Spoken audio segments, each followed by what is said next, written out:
guys, good to see you. Jessica Henry here. Oh, my face is all washed out. Sorry, I'm not really sure why. The lighting is weird. Anyway, um, here we go. This is better. Uh, Welcome back to my studio and wanted to welcome you again today to a wonderful day to draw. We are in our third session for drawing here at Renaissance. So I am going to jump into this. We are studying, today we're studying comparative methods. So very excited about that. And we have a wonderful project today. We're going to be drawing Clint Eastwood. So we have him all set and I wanted to show you what I have here. All right, good to see you, Tara. All right, here we go. Let's go. This is my setup. And I'm going to put the camera right like this. So it might be a little bit difficult to see your comments, but I will try. So I have my toned paper here, and I chose sort of this, sort of an almond cream toasted color. And then I've got my picture here taped to the my drawing board. For supplies today, I have my various pencils, and I will show you what I have. I'm not probably not going to use all of these, but I just wanted to show you what I'm going to be having as my arsenal at the ready. So let me get this out of the way. I'm going to start out the drawing today with just an F or H if you have HB, whatever, just a middle of the road, not too light, not too dark. You can go lighter, but I'm choosing to go a little bit darker because it's easier to see on the camera. And I did sharpen my pencils today, nice and sharp and all set. Get that out of here. Then when I get into more of the drawing, don't do what I just did, that's bad. Now I got charcoal all over my paper. When I get into the drawing, I'm going to use some more of the terracotta pencil. This is called Red Chalk. And for the darker shadows, I have, this is Sepia Light, but I tried it on paper and it's pretty dark. And then I do have just some charcoal, and I have a 3B. You can use 4B, 6B, whatever you want. That's just for some of the darker passages. And I have a white that we'll use to pull out some of the highlights on his face. Excuse me. And I also grabbed a blending tool. If you have one of these, this is fine. If not, you can grab a Q-tip. But yeah, we may use this today. We may not. We'll just see what happens. I have my little sharpening sandpaper that I was just using. If you notice, I do sharpen my pencils, even my charcoals. I shave off the wood a bit, and then I take it to my little sanding block, and I turn my pencil like this as I sharpen. So I'm turning it, and you can do this over a garbage, preferably not over your drawing paper. Blow it off, tap it over there somewhere, and we are all set. So I'm going to take my eraser and just kind of, I like to use these white plastic erasers because they don't mess up the surface of your paper too much. You can use a kneaded eraser, but I find that those don't, when you're just laying things in, they're a little bit more difficult to really pull up the paper. Now I wanted to point out too, before I get going, this is pastel paper, and I am using the smooth side. This is the pad of paper that I purchased for these. It's Canson Metant. That's how that's pronounced. Pastel papers. I like the assorted colors.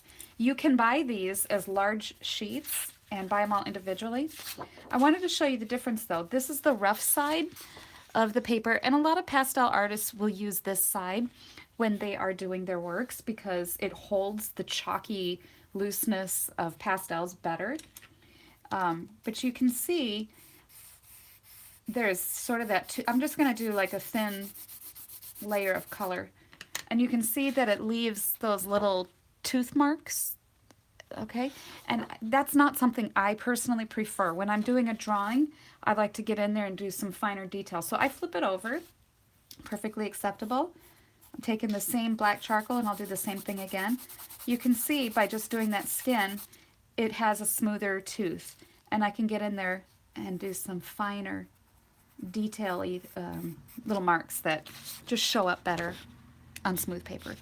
So this pad of paper is really neat too because it comes with all these different colors that make beautiful drawings. This one is one of my favorites called Oyster. You can buy this in a large sheet, and I've done that many times. There's blues. Blues make beautiful drawings too. A little bit darker gray. All right, so on to the next. So let's get going. So we're going to be doing the comparative method, which is very similar to what we did last week, doing sight size. In sight size, we took our T-square and we just drew our hyperlines right across. We made it exactly the same size. We did the owl last week. And so we're turning up the volume this week a little bit on, we're going to make him bigger on here. So the first issue you deal with is that you have this rectangle to contend with. So what we need to do is make sure that we don't get drawing too big that we run out of space. You could turn your paper horizontal and that's perfectly acceptable. I probably should have, but I'm limited with the screen space on my camera. So I went vertical and I have to think, okay, so if I make him on here, what are my confines to work in? Maybe if I make his face roughly about this big, and then that leaves his collar kind of somewhere in here. If I work in this general sphere with this hat, is that going to be too big, or is that going to... Those are things you have to address as you're starting your drawing. Okay? So next thing we're going to do is, say I decide to make him about that size. What I need to figure out then is, if he's going to fit in here, let's start out with the eye. I'm going to start by just guessing. We always guess and then check. Okay, so I'm going to do the eye. Just like we did last week with the owl, we always start with the eye. So I am making a mark here, and I have my piece of scratch paper ready. Let's see if I decide to make his eye about that long. Okay, I'm going to draw or check this eye over here. I just want to see how much bigger I'm making the eye. So that's his eye right there. Okay, so I'm going to go about that much larger. All right, so let's just draw the eye in real quick. I'm just going to loosely, if I need to make this a little bit smaller to fit him on the page, then I may have to do that. So this is the eye. Now, this is the measurement for his eye. So let's find out how many eye length across he is and see if I've made this eye too big for the size of my paper. So here we go. We are going to compare this. Here's that eye measurement. And then I'm going to take that and starting at the corner of his eye, maybe I'll use this, I'll use terracotta so we can see it better. There's that. And then this is the other, that's the width of his eye again. And then the third eye comes about that far out. Okay, so then let's go the other direction now. Same distance over this way, up into his hat. And then over here. And then the side of his, about where his hat comes. So we've got, let's do this with white. This is one eye width. So we've got one over here. And then about, that's about 1.5 for that. So coming this way, we've got, this is another eye, this is another eye. So let's make those marks over here with this eye. I'm going to forget about this for now, so we'll turn the paper this way. I just want to see if my eye over here is going to be too big for the confines of the paper. So going that way, let's check. There's this mark is this number 2, and then number 3 is going to go that far over. So here's my number 1, 2, 3. And then let's see if we can get number 1 and number 2 over here. So we got 1, and then it was about 1.5. So actually, I think I have fit my little eye spaces right in the little head that I loosely sketched at the beginning. Excuse me, glad I have water. So now I can jump in knowing that the size and scale are going to work on my paper. So, starting with this eye as my truth, this is going to become the basis on which I measure everything else from. So I'm just loosely sketching where the shape of this eye is going to go.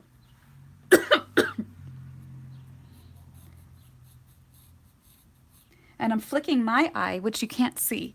I'm flicking my eye back and forth to see exactly how the shape matches. Remember when we learned in the very first lesson, we talked about matching angles? And I said to you guys, this is going to be a really, really important method to learn. And here it is. We have exactly one of those angle situations there. There are so many angles in what we draw that mastering, capturing those right angles or those correct angles is going to be very, very important. All right, so now we know that this distance here, this next eye over was, let's check that again, here. And then the side of his face is going to be about half that length more. So this mark here is the same as this mark here, just to indicate his nose is going to fit in about the middle between his eye and this line. So the nose is fitting in here. And this other squinty eye is right in this area. One thing you want to do too is just double check that straight edge. If you have your T-square, these come in very handy when you need to, I'm going to turn it this way, just see what sort of angle the eyes are sitting on. Last week our owl, the eyes were kind of tipped. So this week his are too. So let's give ourselves a straight line over here. I think it'll be easy to see if I use white. Okay, and then I'm going to draw a line that his eyes are sitting on. I'm going to draw it really light because I don't want to hide his eyes very much. You can wipe that off too if you're using chalk. Okay, so there's that angle. We're going to draw that over here. I'm going to use a very, very light pencil. It's just an F, but I'm going to press very lightly.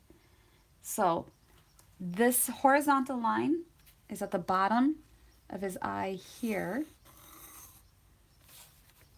Now I'm going to check to see what angle this is open, okay?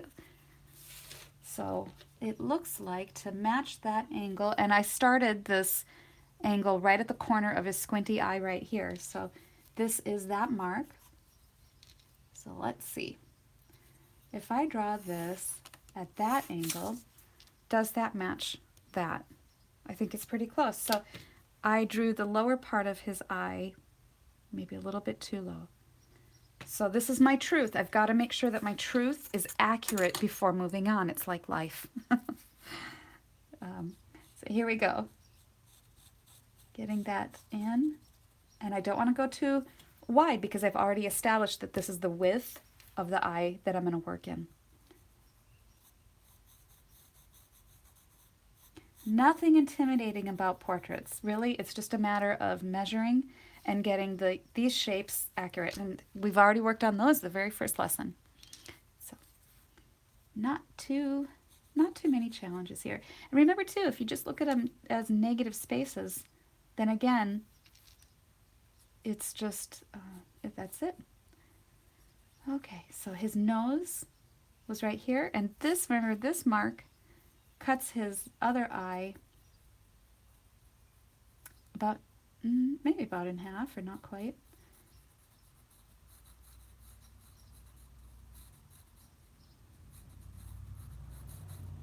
So I'm loosely sketching this in place. All right, and then the nose, let's get that in. I'm going to shade these in because right now they look kind of weird all white. Sometimes just putting a quick value over something helps to create that look that we're looking for. So the nose comes like this. And then there's these, I'm going to erase this angle here so we can see a little better of what we're doing.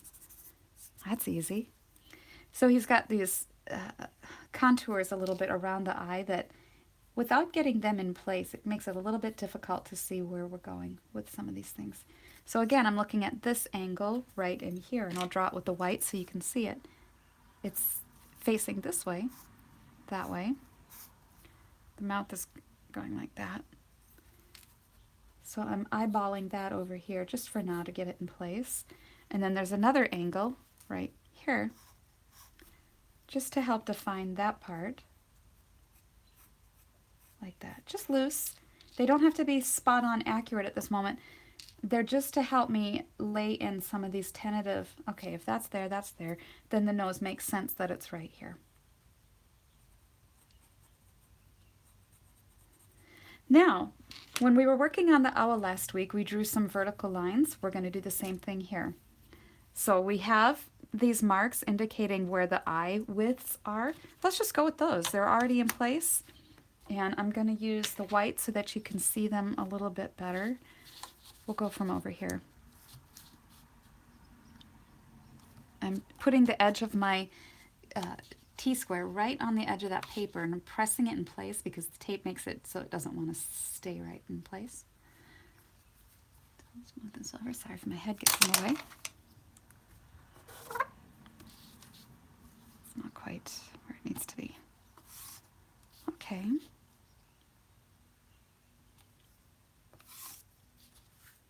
And I'll use a darker one over here because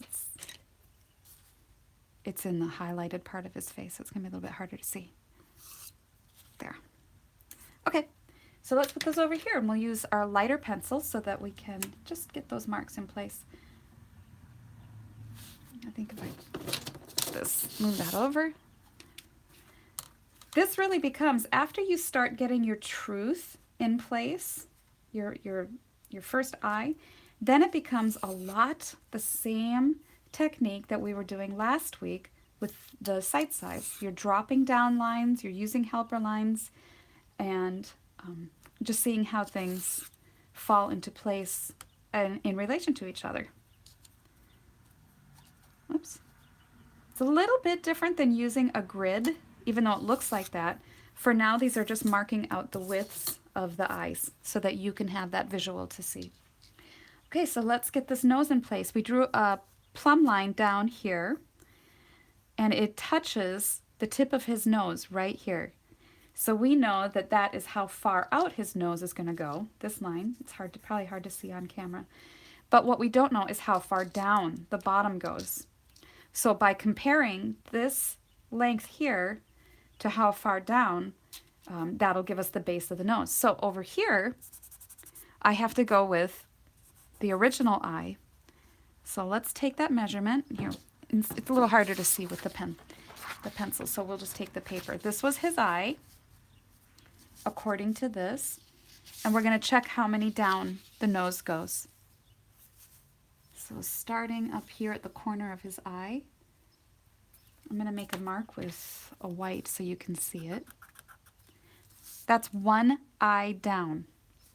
So let's compare our eye right here, starting, and then we put this mark in the corner right here where we did this, the corner of his eye, and I make that mark right here. I'm making my mark a little darker so that you can see it. On your paper, you do not have to go very dark at all. So that is over here, and that is not quite the bottom of his nose. So we're going to have to take this line down a little bit further to indicate that his nose is about, the bottom of his nose is about here. That's right here. So we'll draw his nostril in there. In the meantime, we have negative space. So we have this vertical line here. Oops. And then the bridge of his nose creates a triangle back there. That's that lovely piece of negative space. So let's get that in from his eye to the bridge of his nose down to here, where the point of his nose touches this plumb line. Creates just a simple negative space. See that wedge-shaped triangle? That's all there is. We're not drawing the entire cheekbone yet, just this triangle, because we're just getting the nose in place. So there's that. And then I'm looking at this negative space behind the lower part of his nose as it comes down and angles back up. Here, I'll draw it in white so you can see it. Comes down and then up over here. So we're going to fit this in. These are the plumb lines. Look, it's like the letter M.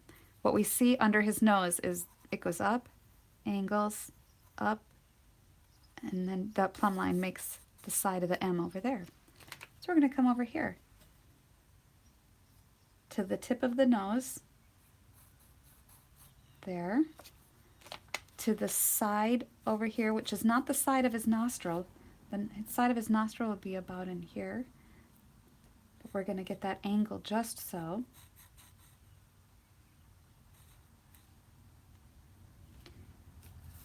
And there's that M. Okay, so let's draw a line from the side of his nostril straight up, and let's see where that hits. Up here. Okay, so we're just a little bit in from there. So drawing our line straight down. That's where the side of his nostril is going to go. And then this lit part here that defines that nose comes up like this. And then this triangular passage of shadow in here just gives us the bridge of the nose, just like that. And we'll add those little contours and things later as we go. For now, we're just laying in the structure. And it's going to look a little wonky and weird while we're going, but hold on. He'll start looking like him after a bit. Especially when you start laying in the values. That really helps a lot. For now, it's just kind of, oh, that looks weird. All portraits kind of look funny for a while. It's always one of those things, oh, don't come in the room. Don't look at my picture until I'm ready to show you. But that's okay. You know what's going on, and I know you can do this, so we'll get it. I'm just putting in the nostril real quick here, looking at the way that the shape, it's kind of like a sideways jelly bean. It just is doing this angle up and down and then down. You got it. That's about his nostril shape. So that's what I'm doing here. Might be a little bit difficult to see. Okay. Now, the next thing we did when we worked on the owl is we moved down then to the mouth, even though it was just a beak. We're going to do the same thing with his mouth. So we have this plumb line that we've been referring to quite a bit here, which is very helpful because that also indicates the corner of his mouth here. And this plumb line at the corner of his eye also marks the width of his mouth. So we have the width of his mouth already figured over here. What we don't know is how far down it goes. So we're going to compare. We have the distance that his eye on here makes. Let's use this distance on here, and we're going to go by how far down from the nose is his mouth using that first eye measurement. So I'm going to come back here to the tip of his nose down to see where that hits the mouth in relation to our one eye mark here. It goes right to the bottom of his lip over here. So we're going to take our eye measurement, go right to the tip of his nose, and make that same mark over here. And I know that that is the bottom of his mouth. Okay? Now his mouth is not straight across. It's at a bit of an angle, most likely matching his eyes. Eyes, the bottom of the nose, the angle of the eyes and the mouth, they're always parallel to each other. So here is the bottom of his mouth. We're going to go up a bit to indicate the width of his mouth, and I'm looking at where this mark is here. You can measure how far down that is, but I'm going to just look at the angle here and use my best judgment, and you can guess first and check later. Oops, that's too low. This is the mouth opening right here. This is the bottom of his lip right here. And right there. So I'm just going to loosely draw in the angle of that mouth. And here's how we double check it. just like we got the marks on this side, we're going to come over here and see how far down his eye is from the corner of that mouth. I made that mark here. This is indicating one eye down. Let's see how far down two eyes go. I'll just use the light.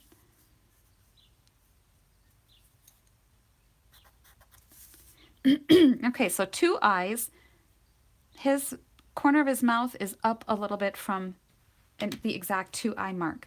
So come over here, and there's that mark on mine. And we'll make that indication here. So I need to go up a little bit on mine. So there we go. Okay. Now we're getting things in place. Here's the bottom of his mouth right there.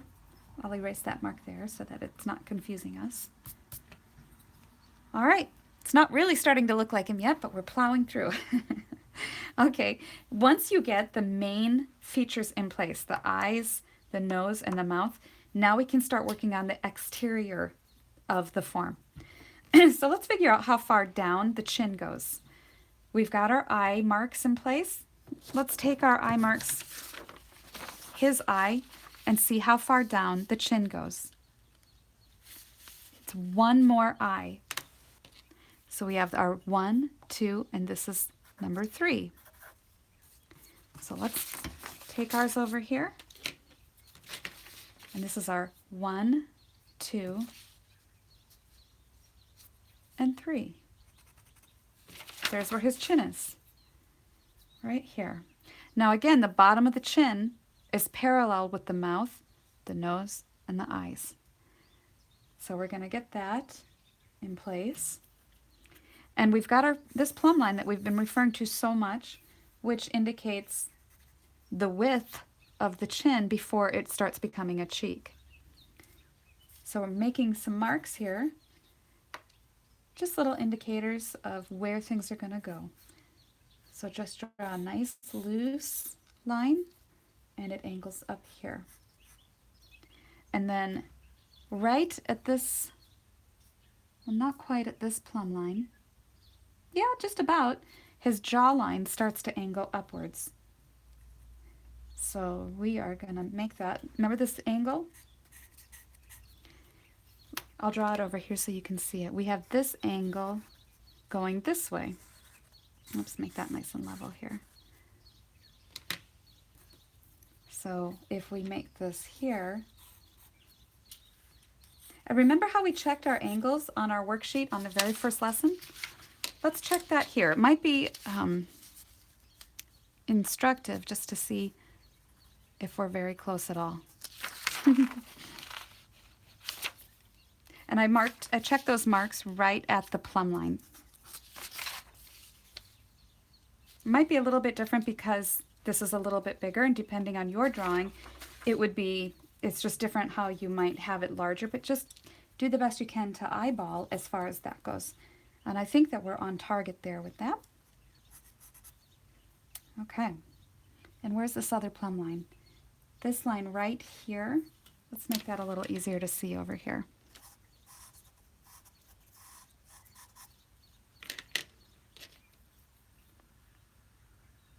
As it comes up.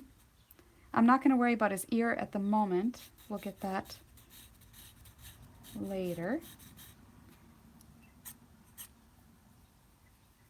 All right, and then the back of his head's going to come over here, so we'll get that in a little bit. Let's turn around now and come over here to get this side of the face. So this is all negative space back here, if we just think about it as that way. So let's make those marks on the lines that we have provided for us. As they come down, we just have this long, slender piece of triangle. We have it here, and it's indicated down here where it has its start.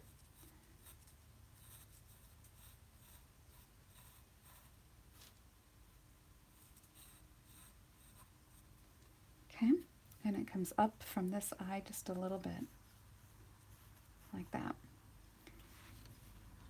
All right, making tracks. Okay, so now we're going to start getting in some of the structure of the hat before we start really laying in the values. So the hat comes right down here by the eye, and I'm going to just indicate these by just some marks for now. And this one,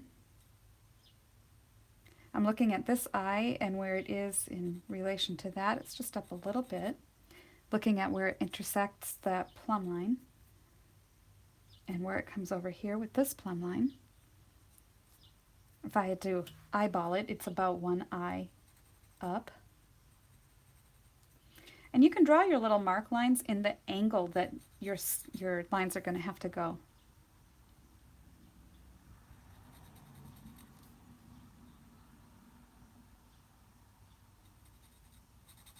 Okay, so let's just loosely put this in place, connecting the dots. So that band comes straight up at this angle, and then the rim comes down.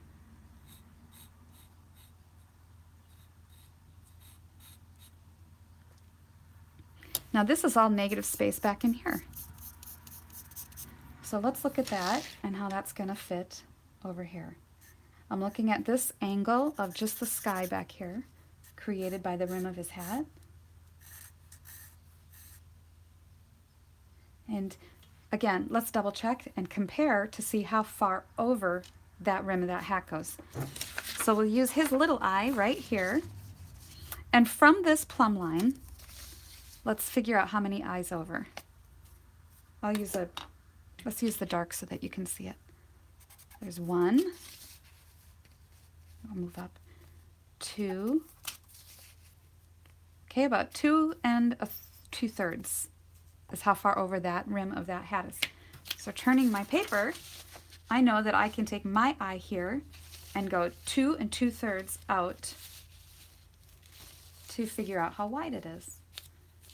1,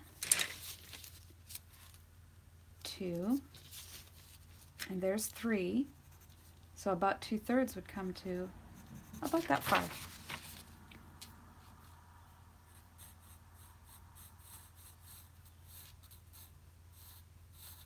Okay, let's erase some of these marks. Now, you can also figure, again, how tall, how many eyes up is that rim. So here's his eye. It's about 1 eye. So here's our eye. And it's about 1 up. There's a little tiny mark.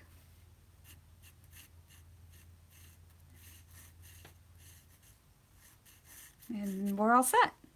Off and running. So the top part of his hat is just about right in line with the side of his face. Hats can be tricky, but you always got to check for where they have the continuity of the skull underneath. So we're looking at the edge of his face and the edge of this hat, edge of his face, and just draw the line straight up. Nice, gentle curve.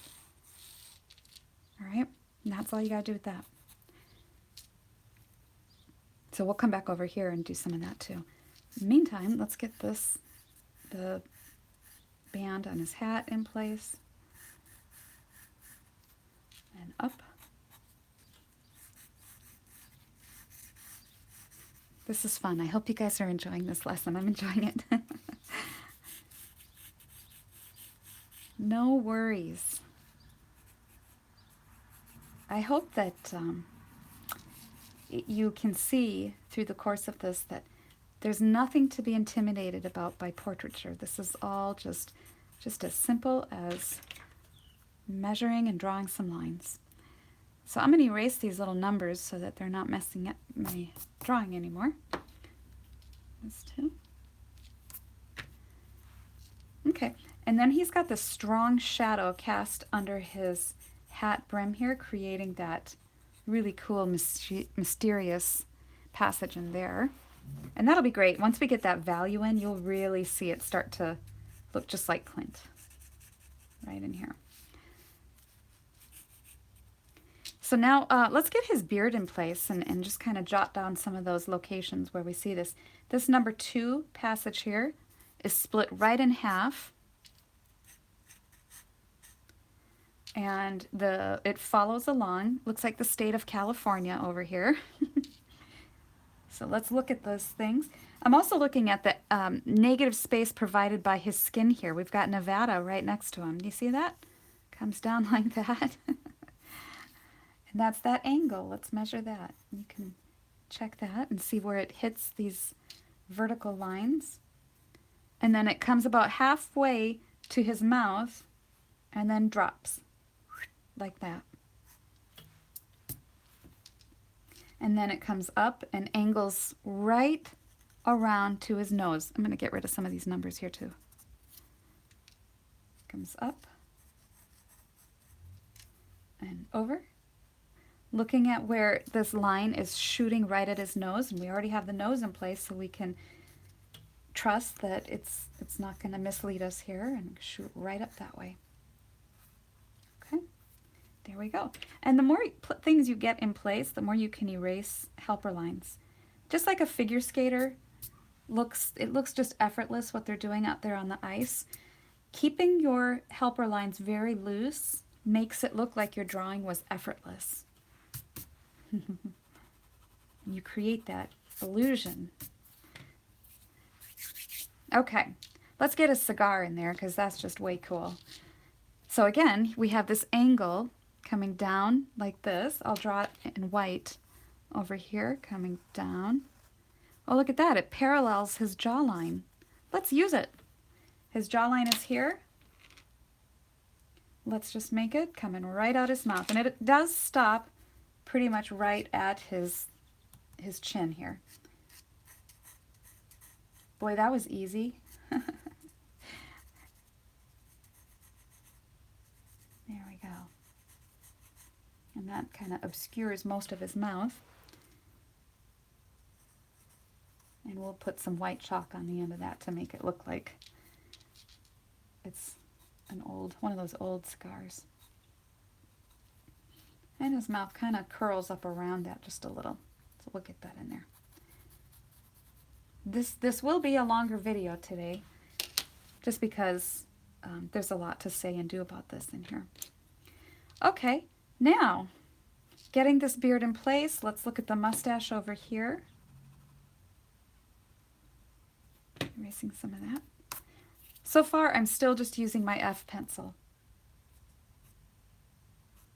And these passages of mustache or facial hair or whatever, you can just break them down into simple little pieces. In this case, it's just a little passage of a lighter tone. We'll get that a little bit later. Some of this comes down and around, which defines the form of his mouth. Let's erase these plumb lines.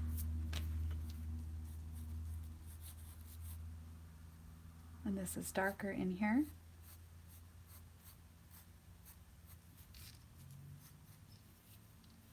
Okay, and then under the cigar, let's erase these helper lines. Under the cigar, we have more hair coming this way. Don't worry so much about all the little hairs yet. Right now we're just trying to define the form of this and where everything is going to sit once we get into some of the colored pencils. You'll want to have these indicators in place just to make it easier to put in those darker passages of color and stuff. Okay, so that's fine. Now, let's get this exterior over here and the ear and things in place. So what you can do is just draw a line straight across from the bottom of his nose, like this. We're going to go this way so that we can get a nice straight edge. Bottom of his nose, and let's see where it touches that ear. Make sure that's straight. Straight across. Now, if you were working on a special photograph from a family, you could put a plastic sleeve over this, and you'd have to get what's called a grease pencil. This is a grease pencil to draw on plastic. Just so you know, sometimes people give you a special photo and you can't do this. Get a grease pencil. You can do it over the plastic and make all your marks that way. where was I? Okay. All right, so now we're going to map out the bottom of his ear touches the bottom of his nose. So over here, reversing that, bottom of the nose, draw straight across. That's where his bottom of his ear is going to go. And it appears to be, what is that, one eye? Let's double check. His ear is one eye tall. So here's our one eye. Coming over here to this plumb line, that is that indication. That is that. So let's get that ear in place. And I'm looking at, flicking my eye back and forth to see how far over. Here's that plumb line. I'll draw it in white. Going down, the ear comes about 2/3 of the way across the top of that line right here.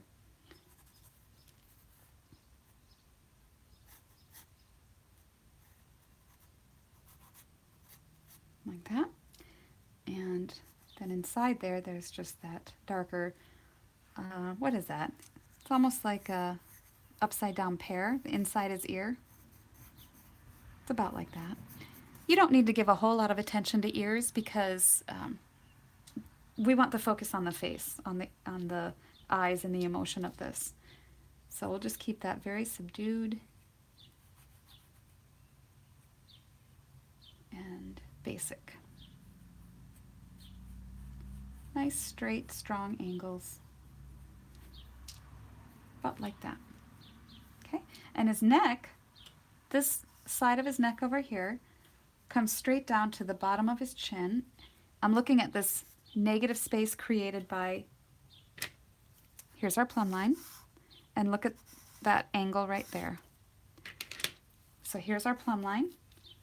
Again, drawing that tall vertical angle like this. Okay, and then the other side of his neck, right here, we have this angle. Okay. So that comes from the angle of his chin here, and it just goes straight that way. All right. And then the collar of his jacket, which we definitely have to have in there, just comes almost vertical on his shoulder, which is very hard to see. I don't know if it's just my printer or if you guys have the same problem. You can draw it in place on yours so that you can see it a little better. But all of these lines intersect at about this place here. So we'll get that angle there. Okay, coming back over here, we can just draw the shape of his hair real quick in here. So the hair comes here and then down.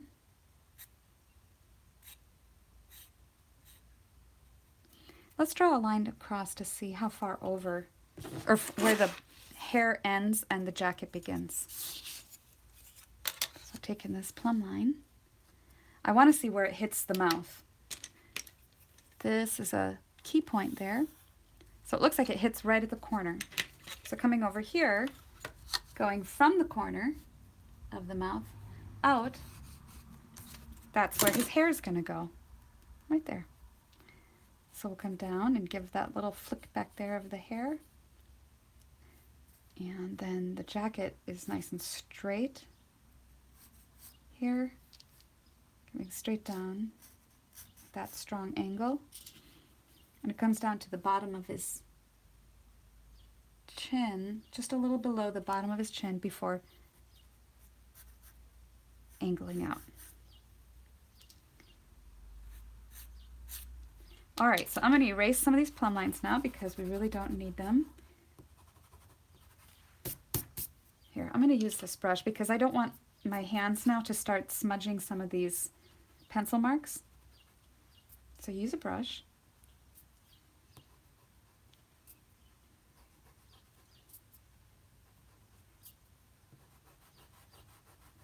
We are about ready to start the values. That's going to be really fun, because then you'll really see it start to take shape.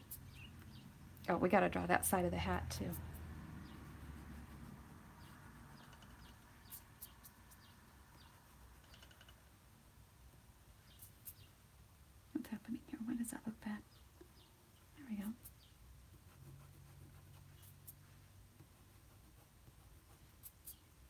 That's all you got to do with that. Let's get these out of here too.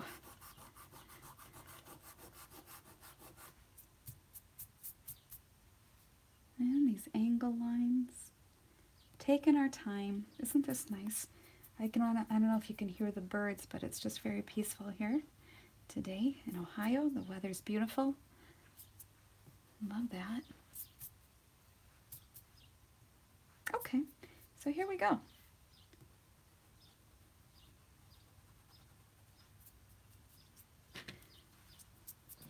Okay, so let's get that side of the hat down in here. Looking at where the hat comes up in relation to the back of the skull, just like we did on the front of the skull, the hair is right about here, and the rim of the hat is about there, and so it comes up like this. And we don't have the top of his hat, so let's just let that go. You can just leave it to just go to the imagination and whatever. Unless you can find this picture somewhere, I don't know, online, and it maybe has the full picture. Go ahead and measure how far up it goes. But this is just what I found. I think it'll work. So let's get rid of some of these lines on here. All right, let's get into some of these values. I'm going to start the values with just this F pencil, and then we'll get into some colors.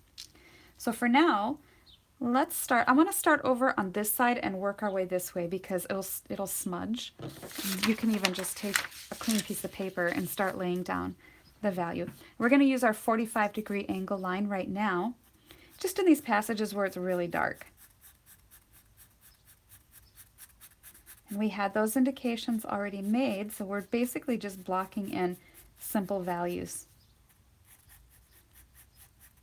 The drawing gets a little easier and a little more exciting from here on out because your building blocks are all in place.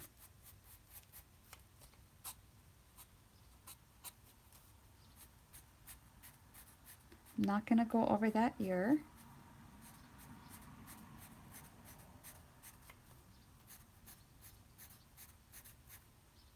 But I will go inside the ear and get that upside down pear.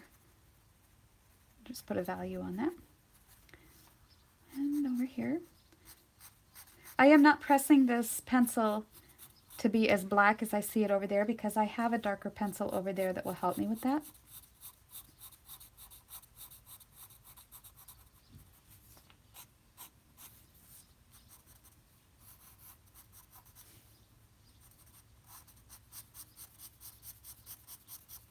This looks like it goes out a little bit more horizontal and then down.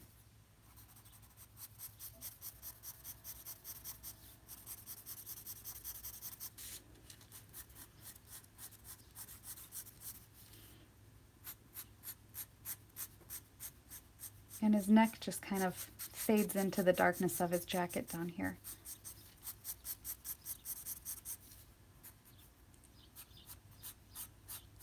And you can go vertical with some of your lines too, just a little bit like that.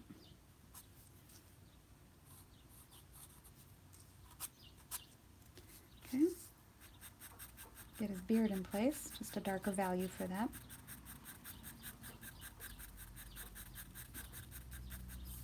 We want to get that strong angle of the jaw, because there are different things you can do to a drawing or painting that really pull out a character.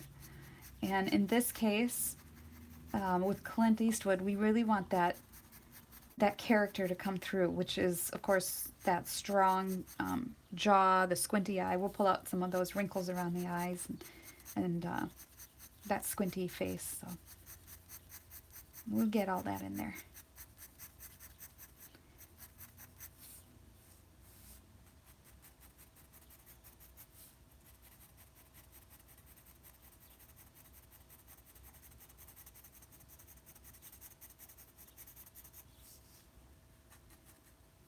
And this is all a darker passage up in here. Oh, we didn't do the back of the hat. Just shoot that out like that. That'll be fine.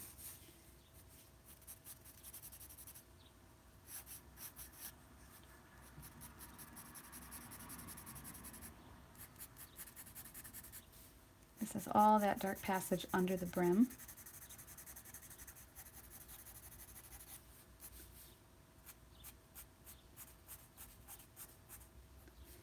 careful and slow.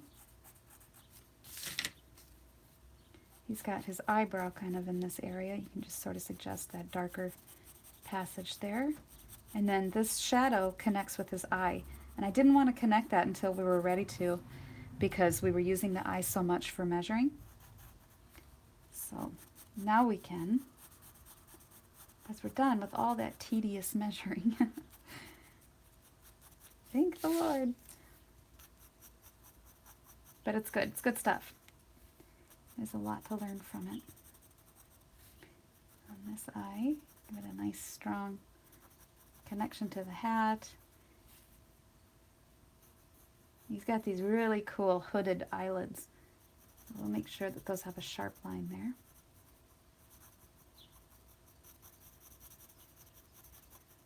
And I'm always squinting my eye back and forth to see that what I'm doing matches what's over there. What you don't see is, seriously, about every 3 seconds, I'm looking back at my drawing here, or my picture.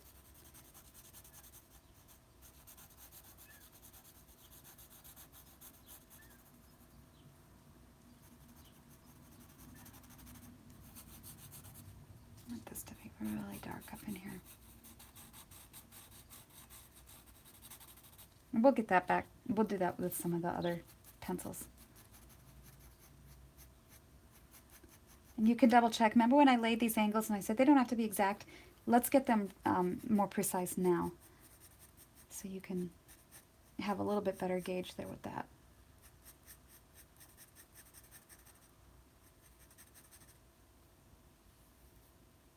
And then the brim of his nose, you can come down and start looking a little bit more carefully at these subtle angles, as this rim is catching a darker shadow tone in here.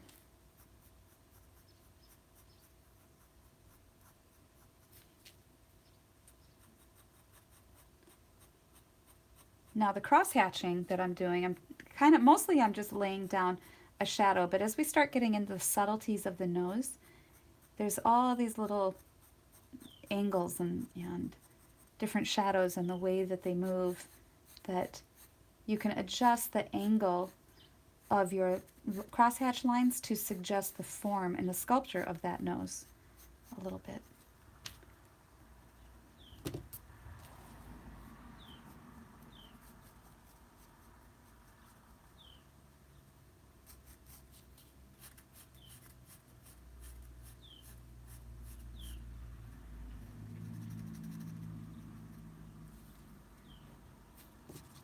And I want this, where the corner of this eye meets that line, I have it too thick, so we'll make that a little bit sharper.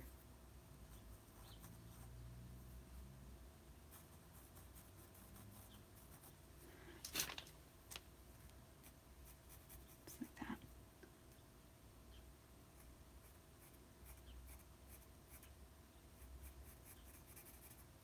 And we'll get in some of these lines. Just to, you don't want to draw all of them, all the wrinkles, but we do need some in there to suggest that he's squinting at the sun.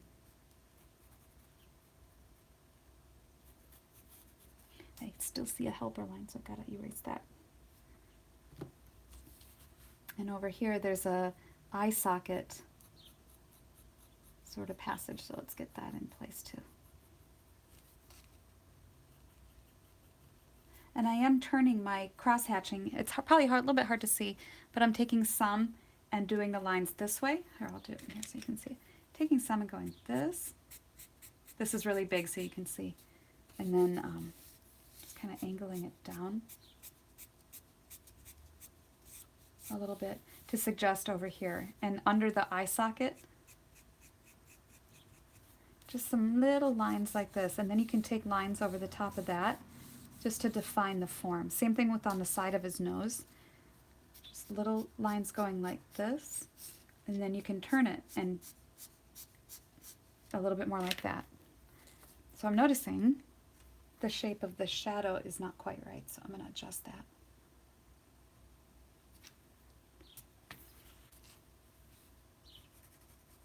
And you want to do all of your adjustments with a pencil until it's harder to erase with the terracottas and the chalks because they just seem to bind to the paper a little bit more. All right, moving on, I'm going to get into more of the value again, getting back to blocking in these structural shapes.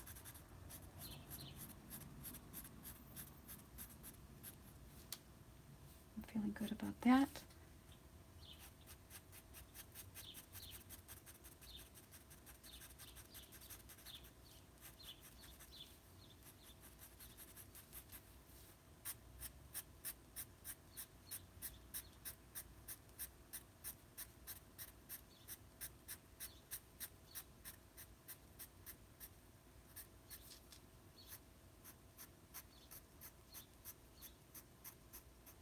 So I like this highlighted piece of his neck right below his chin, which will really give that chin a strong angle, which we need for his personality to really shine through. You want to find all those little nuances when you're doing a portrait that really makes someone identifiable, or their personality or character or whatever. You got to look at them. What are the things that really make them look like that person? And in this case, he's very iconic with his different facial features that way. Some of these passages here with his beard is creating that effect. We'll just suggest over there.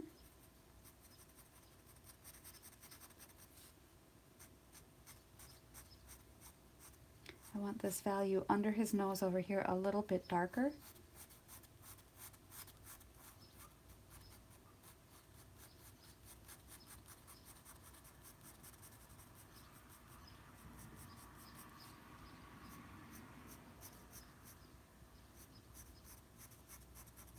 And then the side of his mouth over here that's holding the cigar in place is darker. That top lip is generally more in shadow than the one below it because it's always in shade. The lower lip is directed towards the sky a little bit more. And then the cigar is this really dark. I'm using my lines again to show the form of this cigar. Like that. Nice strong lines on it.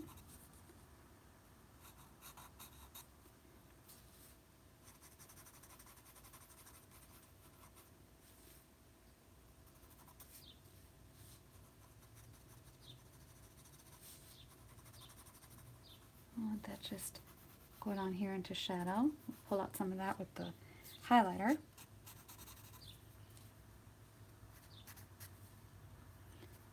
All right, nostril.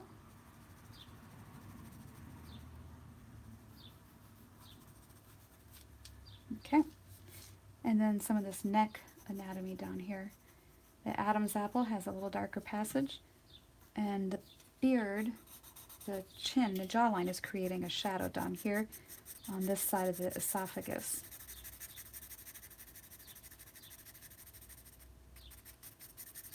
And all of this is just lost in shadow.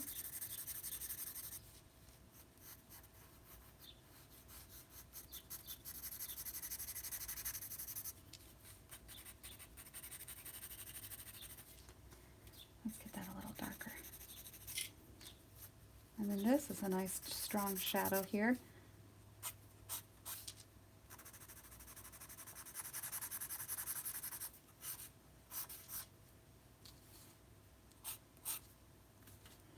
Okay, come back up in here and get some of this value of his hat in place. So let's get this. I have to keep this paper here, otherwise I would smear all this.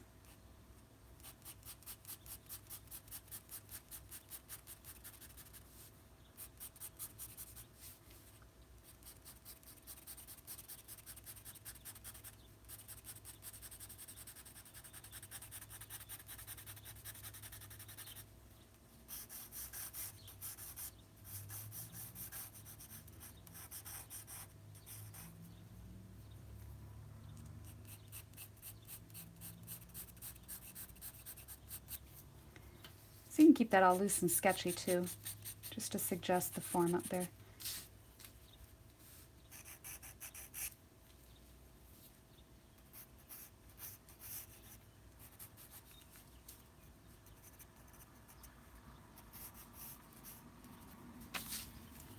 And then this, we want to show some of the shading lines.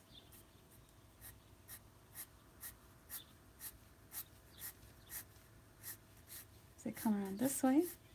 Nice, strong, sharp, clean.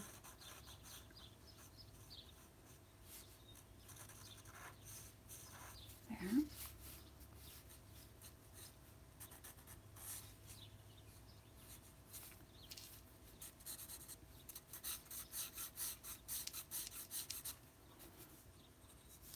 Okay, now some fun.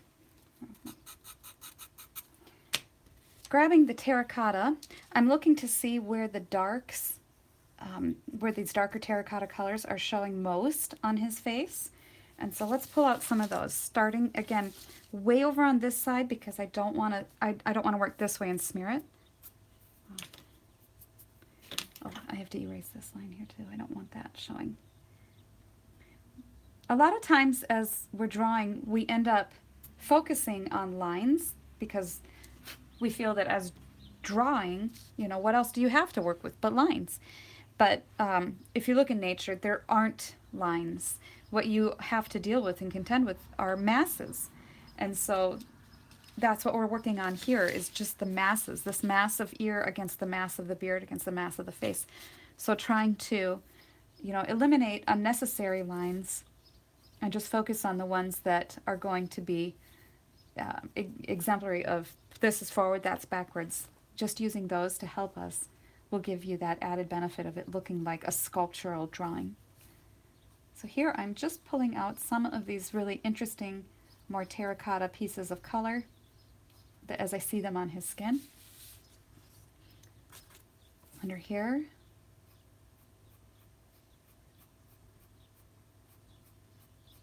Just using subtle, soft passages of color, and I'm just gonna do some. So I'm doing some of the vertical or the shading like this, and then some like this to help define the form of his cheekbones and so forth. Under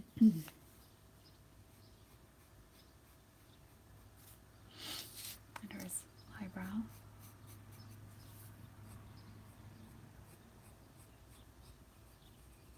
And if you make a line that you just feel is a little too dark, whatever, just lift it out.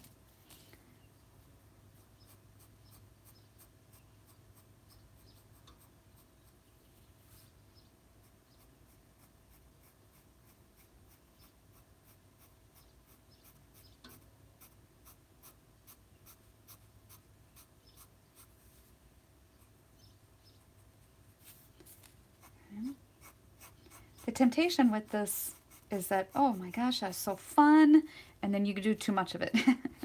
So go too little with the terracotta and then gently move forward with a little more, just see what you got. Same thing with the highlighter. The highlighter is where it gets really fun and you can quickly kill it, so just be very cautious as you move forward with it.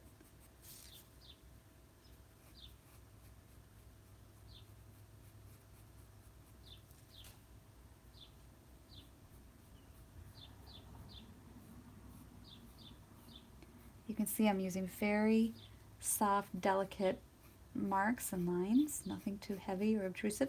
Some of these values need to be darker, and I'll get those with the darker pencil over here.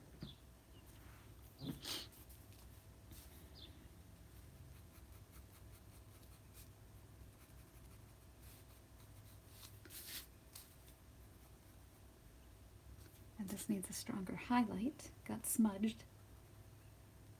In these little passages where you only have a little bit to take out, that might be more ideal for your kneaded eraser.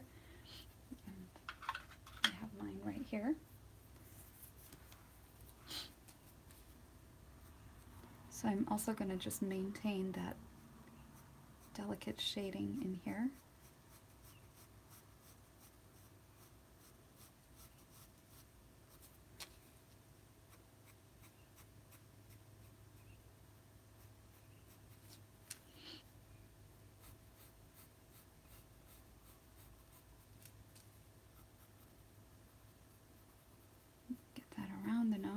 And you can always, so you can see how I'm turning my lines to help define the topography of the face.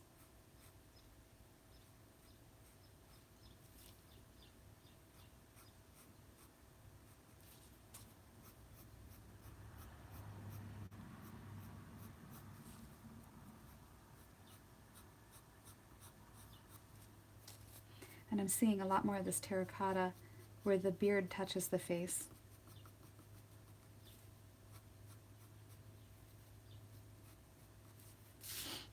Okay. And then down here. And around the Adam's apple.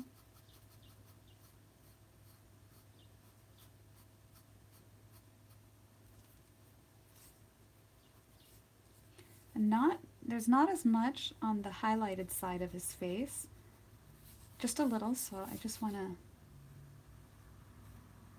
accentuate some of that a little bit.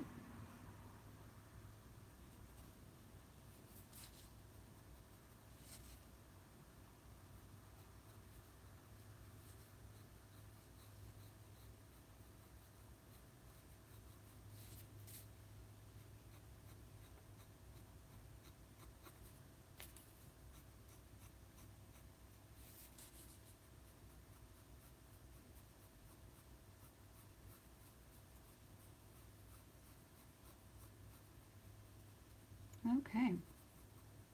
And then a little bit on his mouth.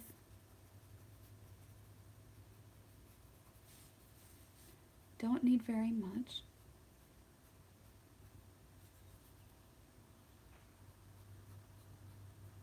Just a little. About like that. Alright, let's get some down here on his neck.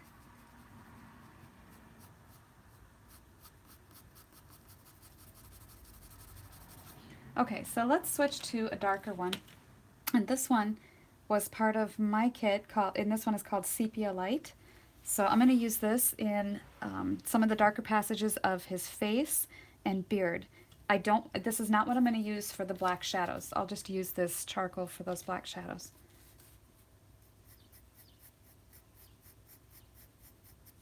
So while I have this really nice and sharp, I'm going to get into some of these more delicate shadow lines up here.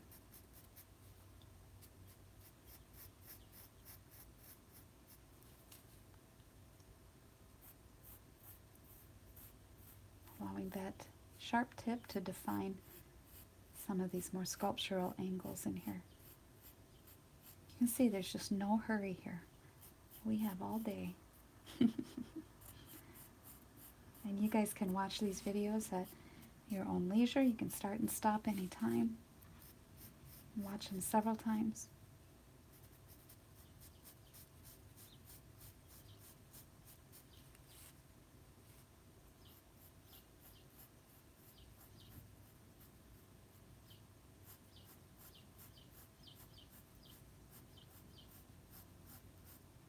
I'm always looking back at my drawing over here, or the photo. Always just to see, am I on the right track? Am I on the right track?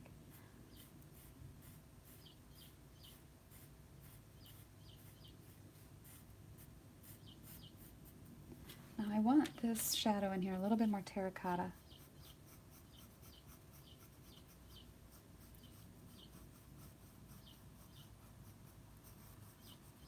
Just to kind of smooth that out a little bit. Go very slowly with it. You don't want to start putting it all over and then you'll be, oh no, I just ruined my drawing. Just go very slow. You don't need very much. And then you can always try this too. Try taking your Q-tip or a blending thing. Just see what happens if you do a little bit. Just a little. Even Rubens used these, so I feel it's okay. Just a little. Clean it off. Keep your colors still with their own integrity in there. And I don't use this solid shush over the whole thing, just in little places where I want it a little bit smoother and my charcoal lines aren't very smooth. Just the surface of the paper makes it that way. But I like this side of his nose here and I want that to have a really nice, smoother finish. I don't remember if I told you to get one of these, but I know that Q-tips work just as well. You know, and in the olden days, in the classical old master days, instead of an eraser, they used a chunk of bread. That was their eraser. Or no eraser at all. One of the practices that the atelier was to work in silver point or whatever pen and ink. You don't get to erase. So the old masters, Michelangelo, he was never allowed erasers. Can you imagine? That'd be very difficult. But you know what happens is it makes you slow way down, and you have to really, really carefully think about every little thing you're doing, every little mark. And so it's a good practice.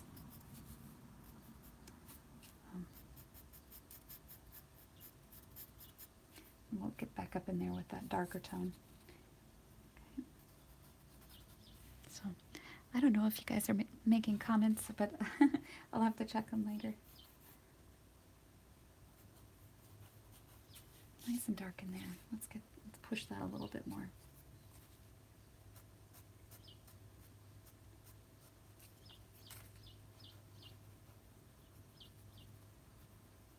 And that nostril just goes right down into his mustache.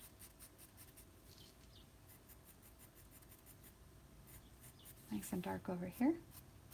Now with these pencil marks, as I'm starting to do some of the beard, they need to define the form of the facial hair. So his mustache comes down and kind of curves under towards his mouth over here. Little marks under that way.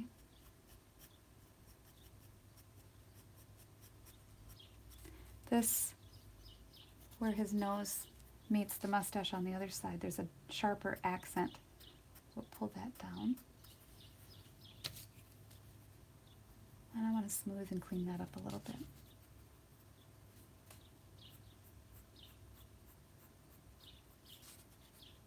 Oops. Not too much.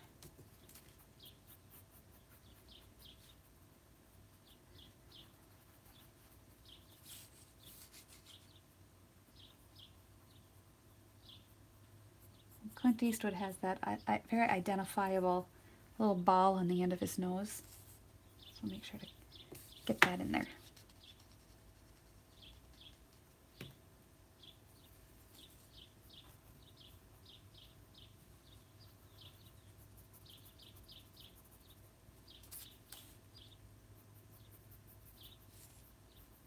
So this becomes a tool just as much for drawing as anything else. I would strongly advise you against using your finger for blending because you have oils in your fingers and it can really do some damage to your paper by incorporating all those oils. Let's get some of this a little better down here.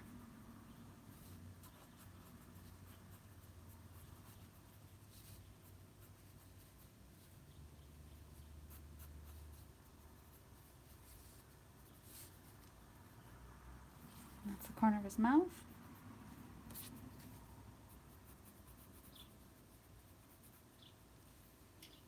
These little tools, these blending things, these can be found at any art store if you want these. Oops.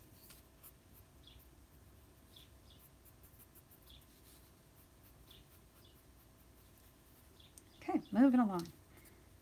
More of this in over here.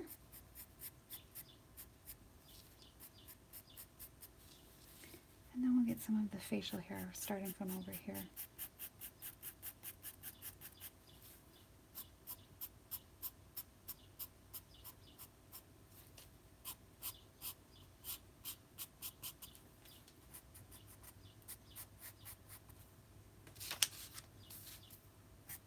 I should have started over here.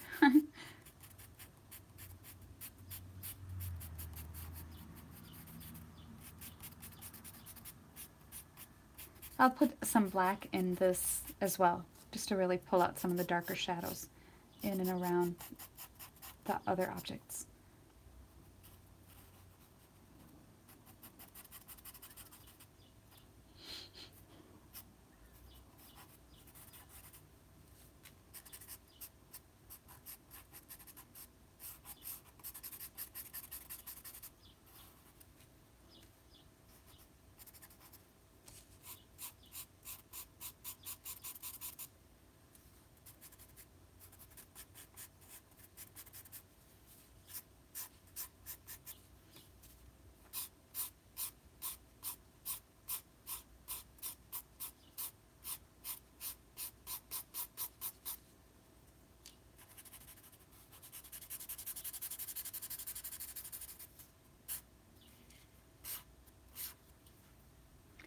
Taking this, just softening some of this again.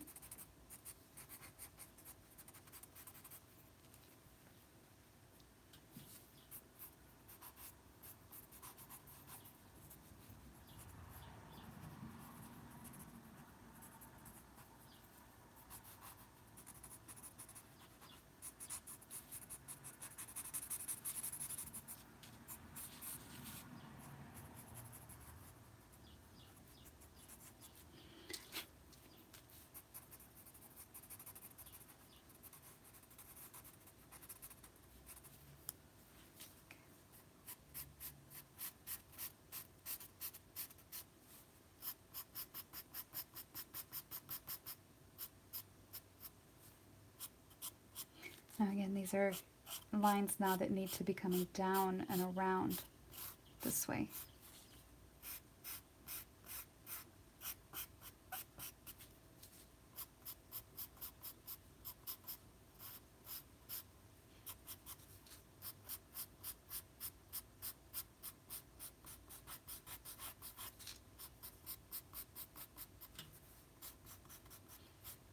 And around the beard down here.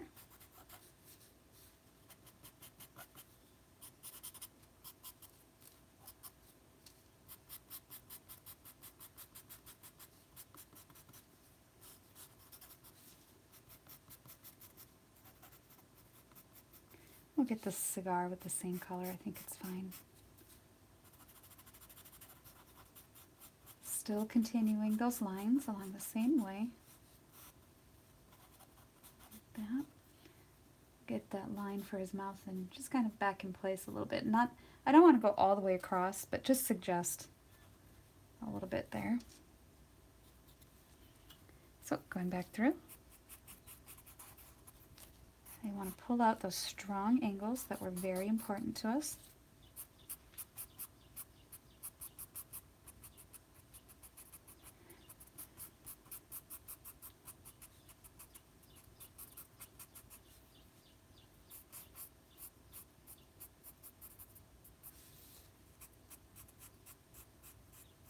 Going back up this way just to clean that up a little.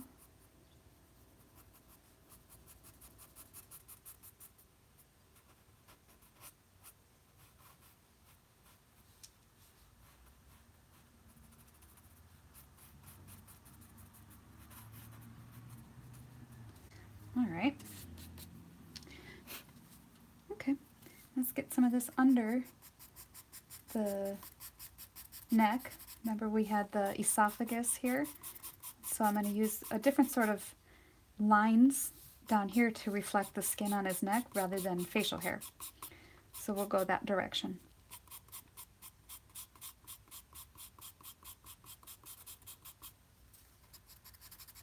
And that little contour around the Adam's apple.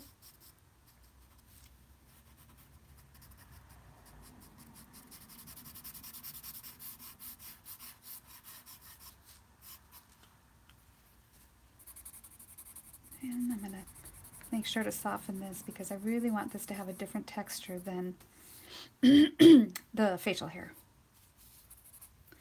Go this way.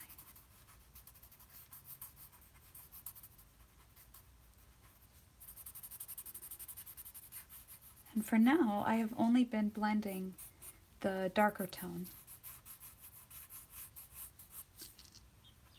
Choosing to let that terracotta just kind of sit there and do its thing. I am going to pull out a little bit of this. I just think it's a little too dark, so we'll let some of that be all highlighted over there. I also want to pull out this cheekbone here because I feel that that's wrong.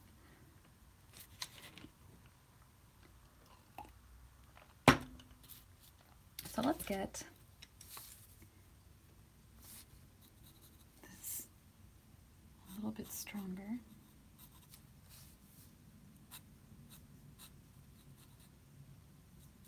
Like that.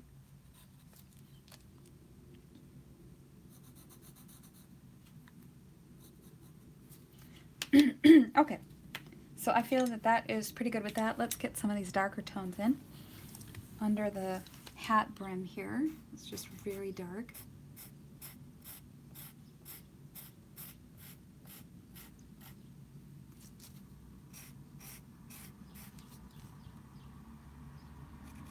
going back over my lines. You may find that the charcoal doesn't want to come and lay over the top of the lead, the graphite, very much, but you just kind of have to work it a little bit and go a different direction. This way.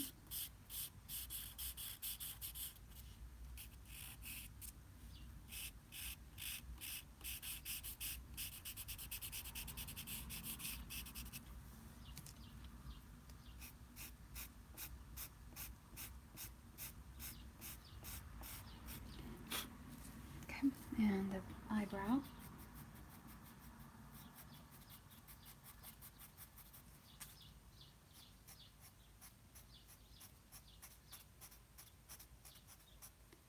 Again, allowing that just to be nice and dark up in there and define the form. Using your pencil marks to really work that shape out.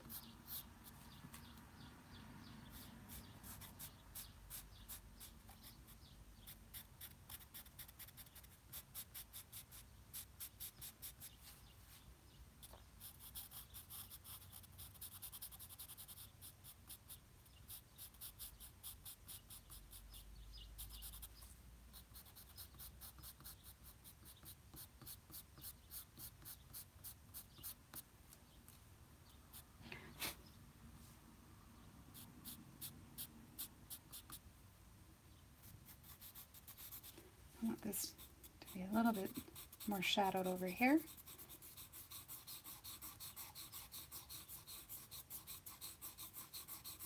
Let's let that just kind of cascade down over all this here.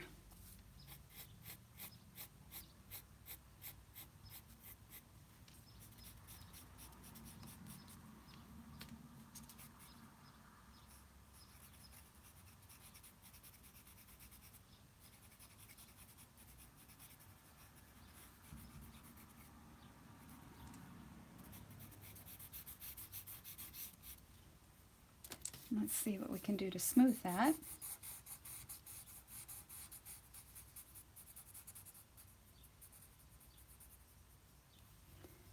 Erase this a little bit up in here.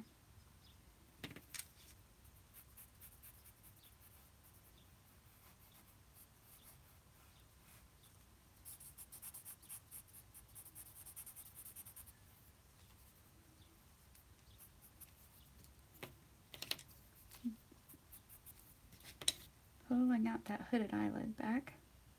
This is where that kneaded eraser really comes in handy. That's better.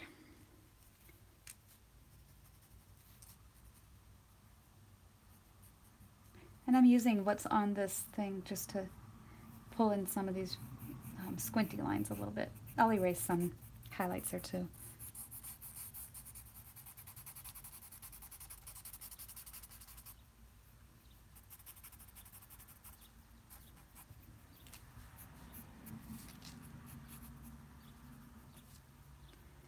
Okay, coming back to this. I'm going to pull out some of these darker passages where the hair just seems like it has some stronger accents of darkness.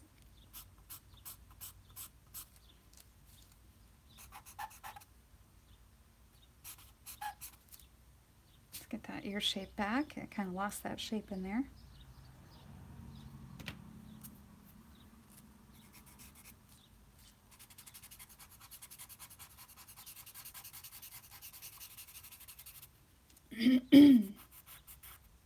Sometimes these lines can tend to get fuzzy on you, so just clean them up a little.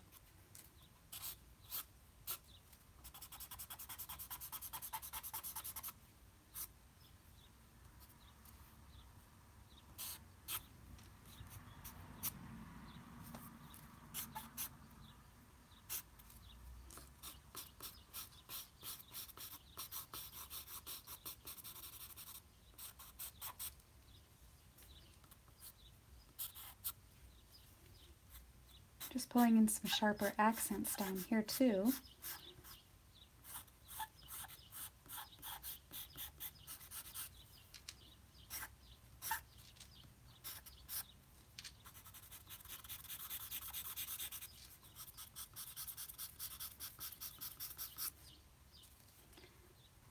Let's give this cigar some of this little down here where the thing is doing its ashes.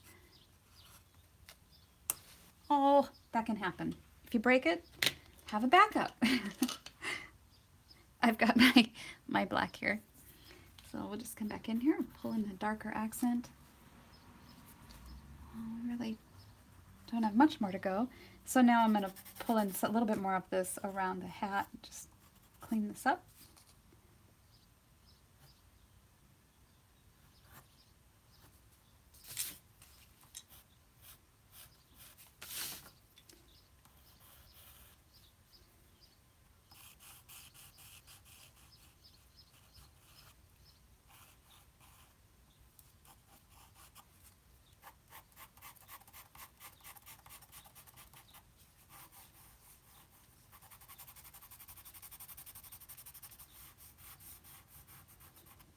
Just get that nice, and we want it to look finished, right? But I'm not done. We still have the highlighter to do, which I think you're really going to enjoy. So just a nice simple, and we want this to kind of go off into nothing, so we'll just sort of suggest that. That's what you do. When you don't have all the information, you just sort of fudge it. There we go. Okay, let's just kind of soften this a little.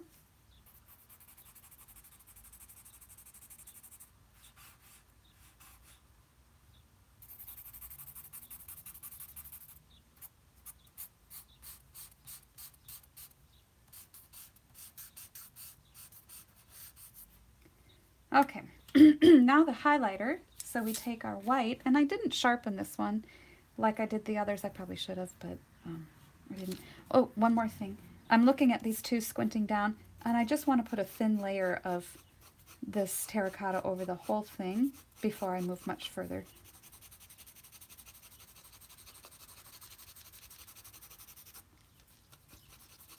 Just because there's a few places that I need to pull out some highlighted areas.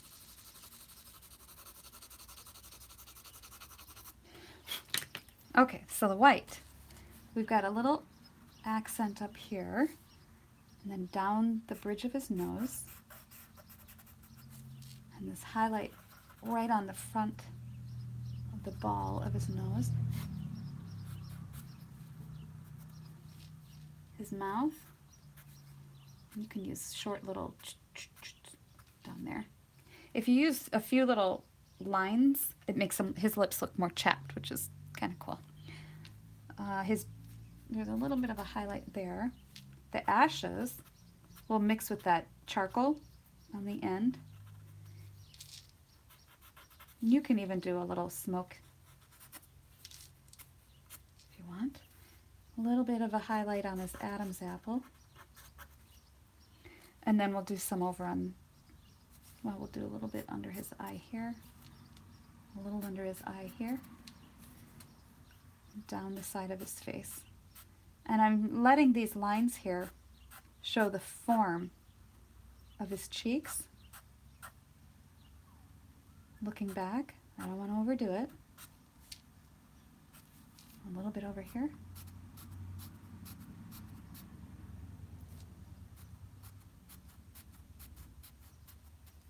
And some of the wrinkles. Have to have a little bit of definition.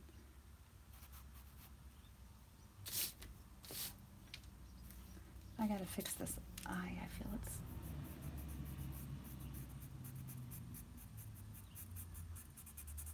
Sometimes that little bit of tooth on the paper can be just enough to make it appear like there's some weird highlights or something weird going on in the eyes. So just smooth over that so that you don't see those.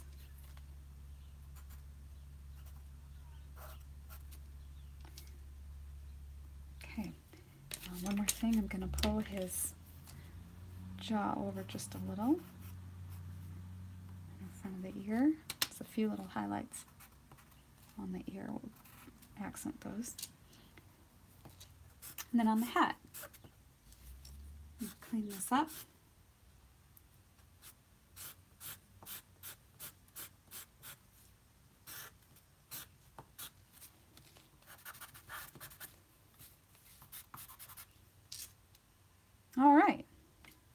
Well, I think that that about covers it. I'll probably play with it a little bit more, but that's kind of where we need to go with these.